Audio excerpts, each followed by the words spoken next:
Assalamualaikum warahmatullahi wabarakatuh. Jumpa lagi dengan saya Suryani. Sedikit ilmu yang saya miliki, semoga bermanfaat untuk semuanya. Barangkali ada yang membutuhkan informasi ini. Pada kali ini saya akan mencoba menjelaskan tentang pengantar riset pemasaran. Jadi sebelum kita mengenal lebih jauh apa sih sebenarnya marketing research atau riset pemasaran, ini alangkah lebih baik kita apa sih pemahamannya dulu, pengantar dulu. Secara umum riset pemasaran itu isinya apa sih gitu. Ini yang harus kita coba paparkan gitu, kita coba sampaikan. Walaupun tidak banyak, setidaknya mungkin ada yang membutuhkan atau bermanfaat. Langsung saja. Di sini inti dari marketing atau pemasaran itu sendiri adalah bagaimana kita mengidentifikasi pada kepuasan dan kebutuhan dari pelanggan. Lagi-lagi ketika berbicara dengan pemasaran, pasti yang akan kita bahas adalah customer service, pastinya konsumen, pelanggan gitu. Makanya kenapa riset pemasaran ini dibutuhkan gitu, karena memang untuk mengetahui suara konsumen, suara pelanggan, tingkat kepuasan, kebutuhan itu dengan cara kita melakukan riset. Nah, untuk itu marketing manager biasanya butuh informasi tentang customer atau respon pada produknya.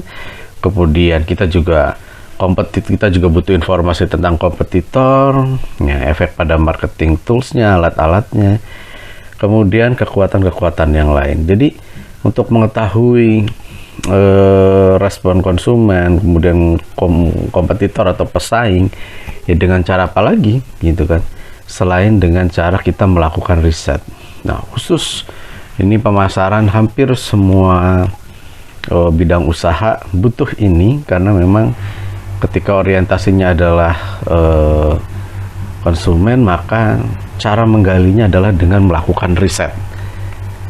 Lalu sebenarnya pengertian riset itu sendiri apa sih gitu kan? Nah, ini ada beberapa pengertian menurut beberapa pakarnya nih, ahlinya. Menurut Sekaran dalam bukunya, riset itu sebagai bagian pemecahan suatu masalah.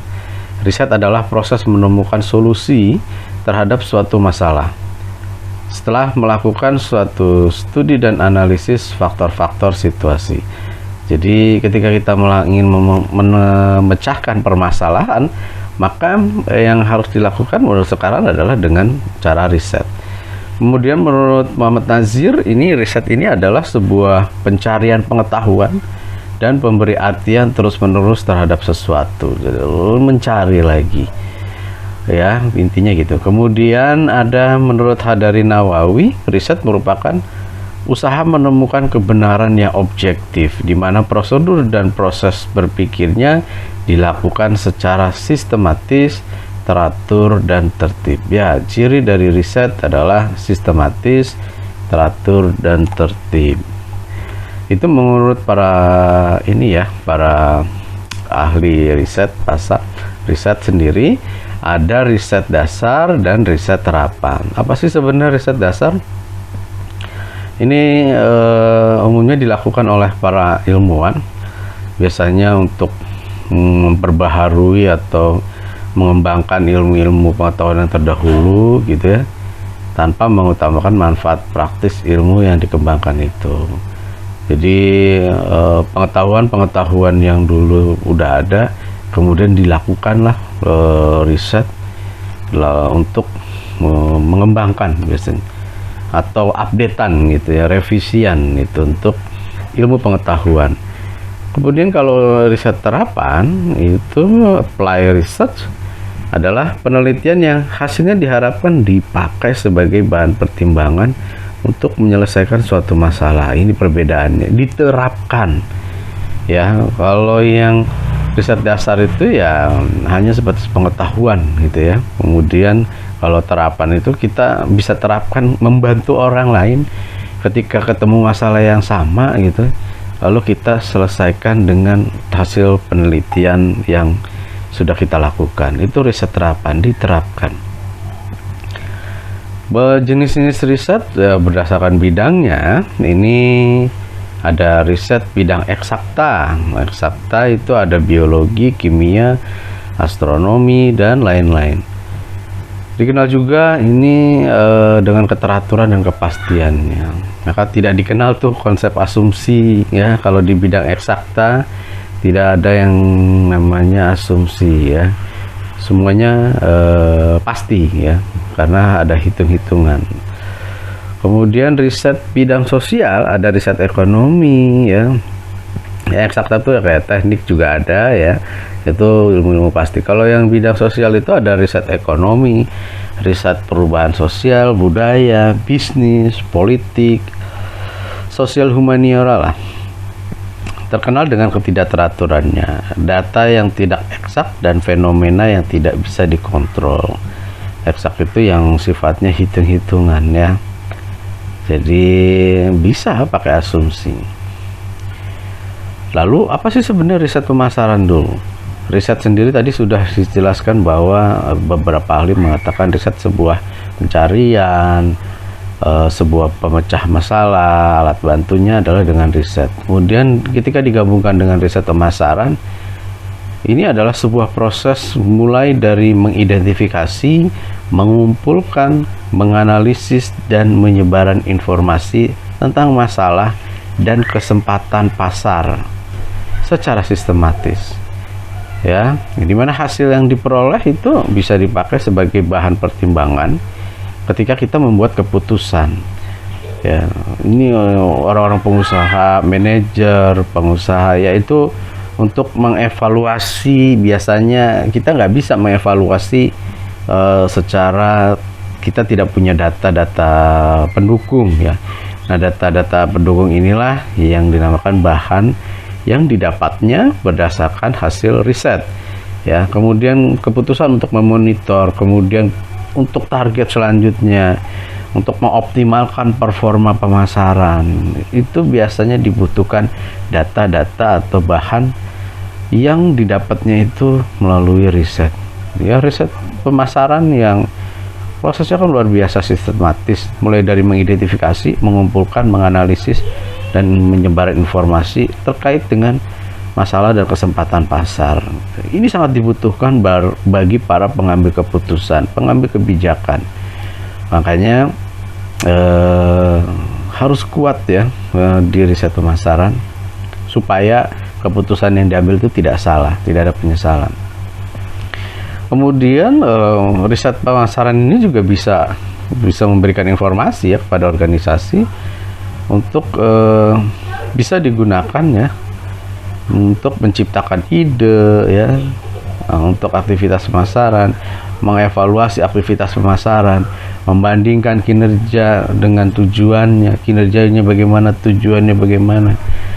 Kemudian meningkatkan pemahaman mengenai fenomena serta proses pemasaran itu sendiri seperti apa. Jadi banyak sekali manfaatnya ya. Jadi yang namanya riset pasti ujung-ujungnya adalah informasi. Informasi ini penting sekali bagi para pengambil keputusan. Nah, aktivitas-aktivitas riset di perusahaan ini dicontohkan. Yang pertama di bidang bisnis, ekonomi, dan riset perusahaan ini kita bisa karakteristik industri atau pasar. Kita bisa meriset trennya ya bagaimana. Kemudian kita bisa juga melakukan studi tentang akuisisi dan diversifikasi. Ada juga menganalisis pangsa pasar. Karena yang namanya konsumen berubah ya, beda angkatan. Nah, makanya generasi-generasi ada istilah-istilahnya ya. Kita nggak tahu nih nanti pasarnya generasi Z ini kecenderungannya pengennya apa gitu kan. Kemudian studi tentang karyawan internal bisa dilakukan riset moralnya, komunikasinya, dan sebagainya. Kemudian pada saat penetapan harga pun kita bisa melakukan riset, bisa analisis biaya, kita bisa melakukan penelitian tentang analisis laba, ya, elastisitas harga, analisis permintaan, potensi pasar, potensi penjualan, peramalan penjualan, penetapan harga yang kompetitif. Nah, ini adalah harus dilakukan dengan riset. Bagi yang ingin melakukan tugas akhir atau skripsi, ini bisa dijadikan sebagai topik ya, melakukan untuk saya bingung nih mau meneliti apa gitu ya. Nah, ini ada aktivitas-aktivitas riset di perusahaan ya. Tinggal kalian disesuaikan dengan ini saya risetnya di SDM, keuangan atau pemasaran. Tinggal disesuaikan saja. Kalau kita mau meriset tentang produknya, kita bisa pengembangan, pengujian konsep itu produk yang ada, kemudian kita kembangkan, kita uji konsepnya, lalu dengan riset aktivitas itu, penciptaan dan pengujian nama merek, bisa jadi pengujian pasar, pengujian atas produk yang sudah ada, studi tentang desain kemasan, studi tentang produk yang kompetitif. Ini luar biasa sekali ya, bisa menjadi penambahan apa yang kita mau teliti gitu kan. Ini menjadi pilihan ya bagi teman-teman yang ingin melakukan tugas akhir. Ada di bidang distribusi juga bisa harus dilakukan dengan riset ya. Kita mau menentukan lokasi pabrik atau gudang ya, kinerja saluran, cakupan saluran, ekspor dan internasional, banyak sekali. Ada di bidang promosi, kita bisa meriset motivasi konsumennya, media yang digunakan, kemudian riset kopiannya bisa, kemudian efektivitas iklan sebelum masuk pasar, selama ada di pasar. Ini harus dilakukan riset. Kita nggak bisa tiba-tiba muncul hasilnya, data dan informasi itu nggak bisa, harus melakukan riset. Kemudian kita juga bisa tentang iklan ya, yang kompetitif itu seperti apa, image masyarakat ya, kompensasi tenaga penjual ya, kemudian kuota tenaga penjual ya, kemudian ya banyak lah yang terkait dengan pemasaran. Ada juga studi terhadap premi, kupon, deal dan sebagainya. Banyak program ya, masing-masing kreativitas terus dinamis, terus berubah gitu ya. Ini yang selalu harus dilakukan evaluasi itu, monitoring dan evaluasi itu bagaimana caranya ya, dengan cara melakukan riset gitu. Ini riset perusahaan ketika kita mau melakukan riset terhadap perilaku pembelinya. Ada preferensi merek, sikap terhadap merek, kepuasan atas produk, perilaku pembeli, keinginan pembeli, kesadaran merek, studi tentang segmentasi. Ini adalah riset-riset yang ada kaitannya dengan pemasaran. Sangat banyak, jangan sulit untuk menentukan judul. Ini salah satu contoh-contohnya saja. Kemudian apa sih sebenarnya fungsi riset pemasaran? Yang pertama jelas untuk fungsi perencanaan. Setiap merencanakan, kita bukan mungkin bisa melakukan perencanaan tanpa data-data pendahuluan, data-data pendukung, bahan-bahannya. Riset pemasaran berkaitan erat dengan penentuan peluang pemasaran. Mana yang mungkin dapat dicapai dan mana yang tidak menjanjikan keuntungan bagi perusahaan. Data masa lalu, histori masa lalu itu menjadi bahan. Riset yang dilakukan ketika masa lalu sudah dilakukan menjadi sumber informasi untuk kita melakukan ke depannya itu seperti apa. Lalu menentukan kapan peluang yang dapat dicapai itu terbuka ya. Kemudian memberikan estimasi mengenai ukuran dan lingkup peluangnya. Ya, jadi fungsi-fungsi perencanaan kita butuh riset pemasaran. Kemudian fungsi yang kedua adalah memecahkan permasalahan. Ya, dimana pemecahan masalah ini biasanya memusatkan pada perhatian keputusan jangka pendek atau jangka panjang ya, perusahaan-perusahaan biasanya ini ya menerapkan ya, perusahaan-perusahaan yang menyangkut bauran pemasaran ya, marketing mix gitu. Lalu kemudian ada sebagai fungsi pengendalian. Ini mengendalikan masalah-masalah gitu ya, dan operasi yang sedang berjalan. Ini sebenarnya pada saat berjalan, ketika kita ketemu masalah berdasarkan hasil riset, kita bisa kendalikan gitu. Nah, lanjutnya adalah klasifikasi riset pemasaran. Riset pemasaran tuh ada dua kalau diklasifikasikan. Ada riset yang berdasarkan identifikasi masalah, kemudian ada riset yang digunakan untuk pemecahan masalah. Riset yang untuk mengidentifikasi itu biasanya ada contohnya riset potensi pasar, riset pangsa pasar, riset citra merek, riset perilaku konsumen, kemudian riset karakteristik pasar, riset penjualan, riset pemasaran, dan riset tren bisnis. Tapi kalau yang memecahkan permasalahan, biasanya contohnya ini yang segmentasi ya, produknya ya, price, harganya, promosinya. Ini adalah riset-riset pemecahan masalah. Nah, ini yang ini ya penentuan-penentuannya. Riset segmentasi biasanya menentukan basis segmentasi, menyeimbangkan pasar potensial dan penanggung jawabnya pada berbagai segmen, memilih target pemasaran dan menciptakan profil gaya hidup, demografi, media, dan karakteristik image produk. Kemudian ada riset produk yang biasanya kita menguji konsepnya, mendesain produknya, menguji kemasannya, memodifikasi ya produknya, brandnya, positioningnya, dan repositioningnya. Kalau sudah ada produk itu sudah mempunyai posisi, kita bisa reposisi, kemudian kita bisa uji coba pasar dan uji coba kontrol. Kemudian ada riset harga. Pentingnya harga pada pemilihan merek, kebijakan harga, batas harga produk, elastisitas harga permintaan, respon pada perubahan harga. Kemudian yang kalau riset promosi atau iklan biasanya tentang biaya promosi yang optimal, hubungan antar tenaga promosinya, strategi promosi yang optimal, keputusan-keputusan tentang media, ya, uji coba kreativitas iklan, evaluasi dan efektivitas iklan. Ini riset-riset, contoh riset-riset ya. Nah, jadi nanti teman-teman kalau ingin menentukan topik ya tentang tugas akhir atau skripsi, bisa ini dijadikan salah satu acuan. Oh, saya pengen teliti di mana gitu. Kalau di distribusi, risetnya contohnya menentukan tipe distribusi, perilaku para distributornya, ya, intensitas seluruh penjualan dan cabang-cabangnya, lokasinya, lokasi penjualan itu kayak gimana gitu ya. Itu harus dilakukan riset untuk menyelesaikan permasalahan itu. Sementara ada 3 kategori riset pemasaran menurut Carson. Ada riset akademik, bisnis, sama praktisi. Kalau akademik itu biasanya riset yang dilakukan oleh akademisi ya. Biasanya ya meningkatkan pengetahuan pemasaran gitu, baik teori maupun praktek. Ya, akademisi itu teman-teman di kampus gitu, mahasiswa, dosen gitu.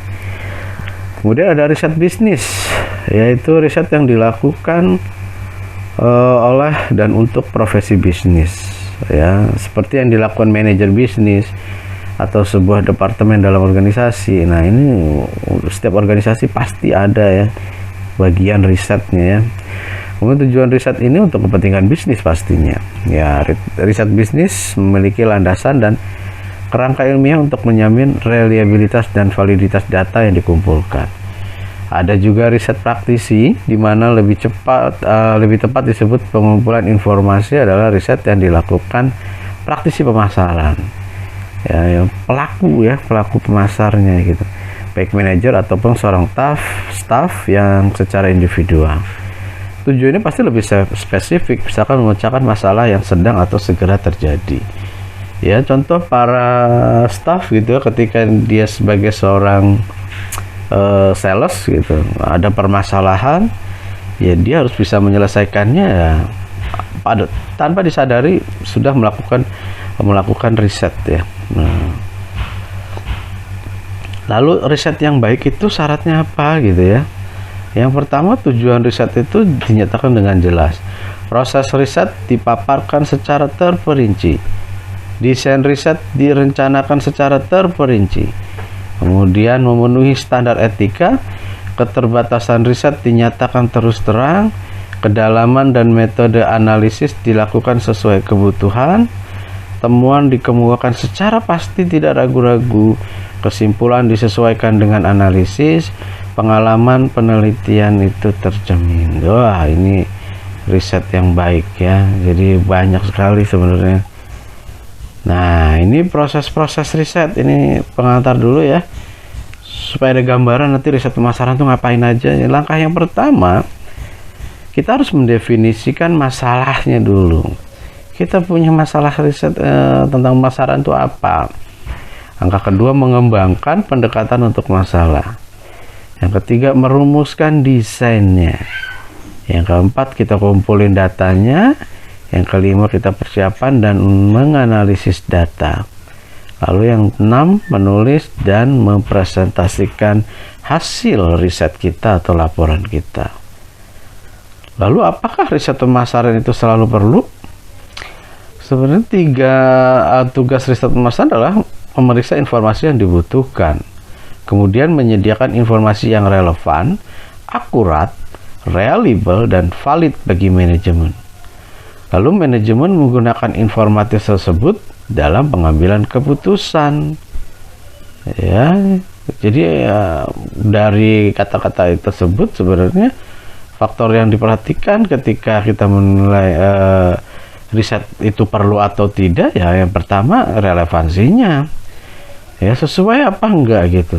Kemudian timingnya, waktunya, kita benar-benar butuh enggak sih saat ini kita lakukan riset gitu.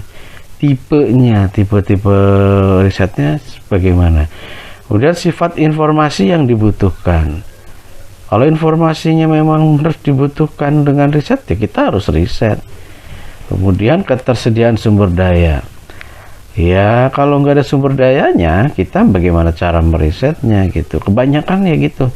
Banyak lembaga-lembaga riset independen, karena banyak juga perusahaan atau organisasi-organisasi yang sebenarnya mereka tidak memiliki tenaga atau sumber daya untuk melakukan riset. Makanya ketersediaan sumber daya itu menjadi penting ketika kita melakukan riset. Kalau nggak ada sumber dayanya, gimana mau ngerisetnya gitu.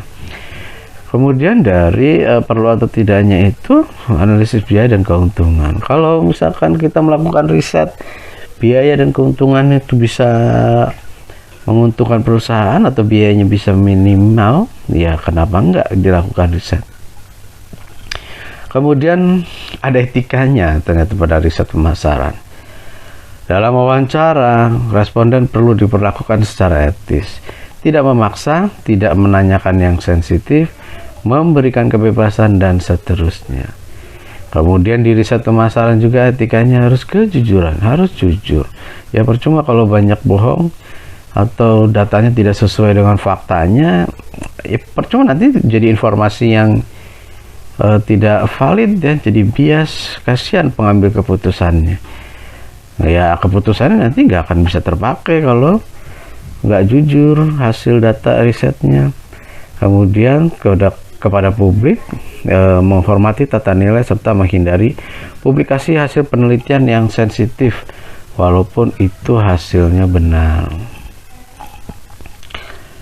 Kemudian peran riset bagi manajemen sendiri adalah seorang manajemen bertugas sebagai pengambil keputusan. Jadi para manajer-manajer nih dalam usahanya atau organisasinya pasti disuruh ngambil keputusan. Ada 6 langkah ya, tadi sudah disebutkan. Pertama, mendefinisikan masalah, menganalisis sebab akibat. Jadi kita mengambil keputusan tuh nggak asal ya. Ada langkah-langkahnya ya. Identifikasi, menganalisis sebab akibat, mengidentifikasi solusi yang memungkinkan, memilih solusi terbaik, menyusun rencana tindakan, lalu mengimplementasikan. Dan jangan lupa harus kita evaluasi. Karena keputusan sebaik apapun pasti ada kekurangan, dan evaluasilah proses kita untuk melakukan menyaring kesalahan atau kekurangan. Nah, untuk itu diperlukan suatu riset dalam menganalisis sebab-sebab potensial. Disinilah peran riset pasar. Ya, ini sikap dan etika riset. Bersikap ilmiah, sikap positif, tetap berkontribusi, atau sikap bertanya untuk mengetahui sesuatu, sikap sanksi, sikap tidak langsung menerima hal-hal yang dirasa masih meragukan. Kemudian sikap-sikapnya lagi nih, etika yang harus dipahami. Kalau tadi etika risetnya, ini yang harus dipahami peneliti. Etika perisetnya ya, peneliti atau periset pada responden, tidak merugikan responden. Responden mengetahui tujuan dan manfaat riset, kita jelasin ke responden atau ke yang diwawancara. Responden mempunyai hak atas kebebasan pribadi, itu kita hargai. Kemudian etika periset pada klien, menghargai hak klien atas kerahasiaan identitasnya. Jadi ketika kita melakukan riset, yakinkan bahwa identitasnya terjaga kerahasiaannya. Khawatirnya dari sumber atau dari responden tersebut ada hal-hal yang jujur gitu, kemudian bisa berpengaruh terhadap dia. Makanya si responden atau klien biasanya dirahasiakan identitasnya. Menghargai hak klien atas hasil studi yang berkualitas. Kemudian etika periset atau peneliti pada asisten, kita memberikan fasilitas yang aman pada asisten. Periset berhak menuntut perilaku yang etis pada asisten. Asisten berhak mendapat pelatihan dan supervisi. Wah, ini kalau punya asisten ya, atau teman-temannya lah, tim. Etika klien, periset berhak menolak keinginan klien yang hendak merubah hasil riset demi keuntungannya. Nah, kadang kita melakukan riset itu berdasarkan pesanan, atau kita yang lembaga independen suka diminta untuk lakukan penelitian gitu ya. Banyak itu menjadi sebuah ladang usaha juga itu buat ya ahli-ahli riset. Banyak yang membutuhkan data tapi tidak tahu caranya. Kemudian ada 5 masalah utama yang harus dirumuskan dalam riset pasar. 1, riset harus mengikuti metode ilmiah agar hasilnya juga ilmiah pastinya. Kemudian riset ditunjukkan untuk menjawab bagaimana pertanyaan-pertanyaan riset tidak boleh nyimpang kemana-mana. Pemahaman atas beberapa luas pahaman dan kajian yang akan dilaksanakan. Ya, jadi kita mau riset tentang sesuatu nih, maka kita harus paham dulu gitu apa yang akan kita riset.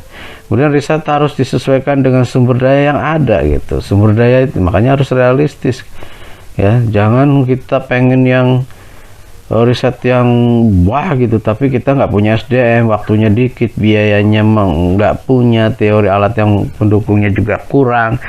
Ya jangan, riset tuh harus disesuaikan dengan sumber daya yang ada gitu.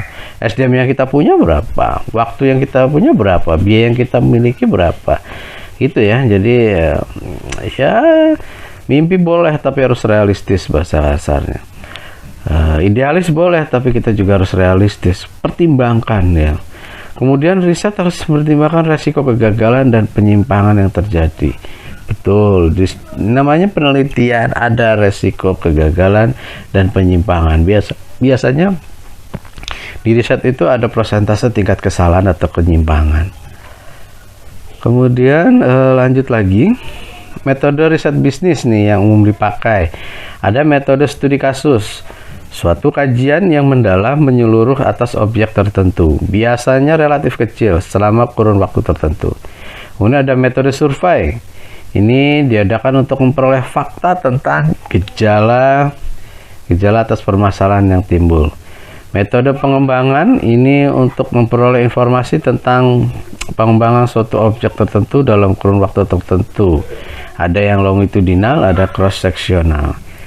Itu kalau longitudinal itu continue datanya, cross sectional itu waktu-waktu tertentu. Kemudian metode tindak lanjut, follow up study, dilakukan untuk mengetahui perkembangan suatu objek setelah diberi perlakuan tertentu.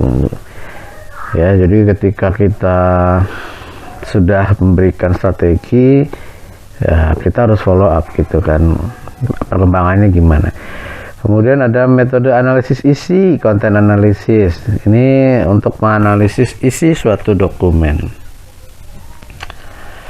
Lalu ada keenam, metode kecenderungan untuk melihat suatu kondisi tertentu yang akan datang. Biasanya itu peramalan ya, forecasting. Metode korelasional ya, biasanya mencari tingkat hubungan ya dalam satu populasi. Kemudian ada metode eksperimen ya, riset yang memerlukan suatu langkah khusus dalam mempersiapkan data ketika kita mengarah pada penelitian yang objektif. Ya, ada 3 prinsip kerjanya, yaitu eksperimen itu ada replikasi, randomisasi, ada kontrol lokal. Itu ya. Lalu ini sama, tahapan riset bisnis juga seperti tadi, mendefinisikan masalah, mengembangkan pendekatan, mendesain formulasi riset, mengumpulkan data, menyiapkan data dan analisisnya, kemudian laporan dan presentasinya. Ya, ini lebih kompleks daripada yang tadi, tahapan tadi. Lalu sebenarnya tujuan hasil akhir dari riset pasar itu sebenarnya ada 2 kategori. Ada programatik, ada selektif, dan evaluatif. Biasanya yang masuk ke programatik itu ada segmentasi pasar, analisis peluang pasar, perilaku konsumen, dan penggunaan produk. Kemudian kalau yang selektif ini biasanya untuk menyeleksi ya, kemudian menguji kebijaksanaan alternatif yang berbeda. Pengujian produk, pengujian promosi, pretest pemasaran, tes pemasaran. Jadi diuji, diseleksi gitu untuk menentukan. Biasanya ada lebih dari 1 ya alternatif ya. Kemudian yang ketiga, hasil akhirnya adalah sebagai evaluatif. Nah, ini untuk evaluasi performansi program, corporate brand image, tracking advertising recall, pengukuran customer satisfaction ya. Ini apa ya ibaratnya, kita mengevaluasi sebuah strategi yang sudah dijalankan atau image yang ada sekarang kita evaluasi, terus periklanan yang dilakukan ini apakah berhasil atau tidak, kemudian customer satisfaction-nya, kepuasan konsumen terhadap produknya kita ukur bagaimana ketika konsumen sudah beli, sudah menggunakan produk kita atau jasa kita, maka kita ukur ya bagaimana puas atau enggak gitu. Jadi riset pasar itu sebenarnya sebuah industri yang sedang berkembang, makanya banyak lembaga-lembaga riset muncul gitu. Ini karena memang belanja itu riset udah 2 kali dari tahun-tahun sebelumnya ya, lebih meningkat gitu kepentingannya, karena dengan riset lah kita bisa menentukan strategi yang akan datang. Bukan hanya di industri atau perusahaan, saya sampaikan bahwa riset pasar ini, riset pemasaran ini bisa dilakukan ya oleh instansi-instansi pemerintahan, misalkan sekolah gitu ya, manajer, perusahaan macam bank yang sifatnya servis ya, jasa gitu ya, penerbangan, dan saya merasa bahwa ini bisa dilakukan di semua bidang. Sebenarnya pemasok informasi untuk riset pemasaran itu ada 2, yang internal sama eksternal. Ya, kalau di internal itu ya pemasok informasinya dari dalam sendiri perusahaan gitu, dari dalam organisasi tersebut ya. Ada yang sentral, satu bagian gitu, ada desentral, terdapat dalam beberapa divisi ya, di satu jadi dapat satu informasi, ada yang divisi produk, divisi konsumen, macam-macam. Jadi kita kumpul, itu namanya desentral. Kalau yang eksternal itu biasanya perusahaan luar yang disewa untuk memasuk data marketing riset yang terdiri dari full service dan limited service. Ya, jadi kita bisa memanfaatkan informasi-informasi dari data yang dilakukan oleh lembaga riset dari luar. Ya, ini pengertiannya. Full service itu adalah memberikan pelayanan dalam hal mendefinisikan masalah, ya semuanya ya, namanya juga full, mengembangkan, mendesain, kuesioner, samplingnya, ngumpulinnya, nganalisis datanya, integrasi datanya, kemudian di presentasi laporannya juga. Ya, ada macam-macam servisnya nih, ada servis gabungan, servis standar, servis biasa. Ya, kalau gabungan ya perusahaan yang mengumpulkan menjual kumpulan data umum yang dirancang untuk melayani informasi-informasi yang diperlukan oleh sejumlah klien. Kemudian yang standar ini menggunakan prosedur standar untuk membuktikan market research bagi bermacam-macam klien. Kemudian ada service biasa, perusahaan yang memotong prosedur riset untuk memenuhi kebutuhan masing-masing klien. Ini khusus dirancang untuk kliennya.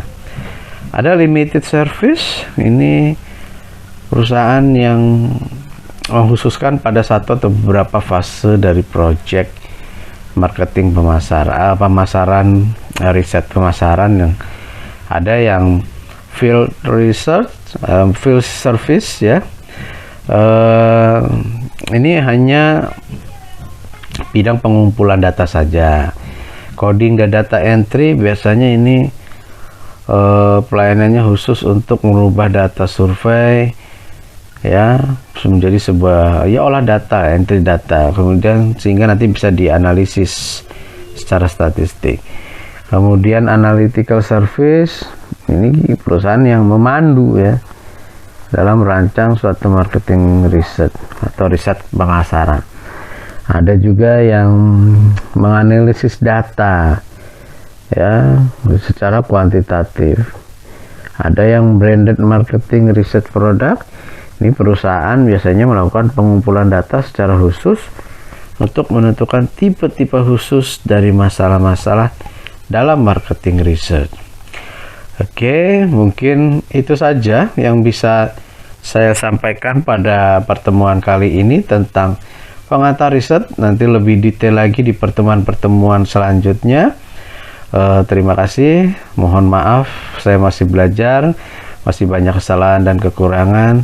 Lagi-lagi sedikit ilmu dari saya, semoga bermanfaat untuk teman-teman semua.